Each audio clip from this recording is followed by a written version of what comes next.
Okay guys, so today's quick tip is going to be about shocks, and actually about the shock boot if you have one.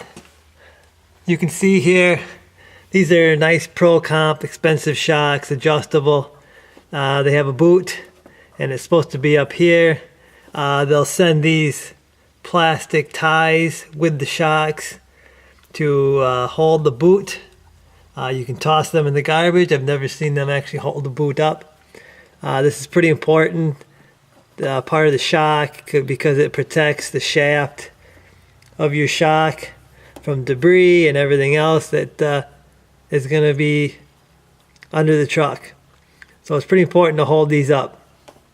The tip today is go out, get yourself some stainless hose clamps that fit your shock, that fit the size of your shock, and put them on, because those plastic ones, they're just going to fail.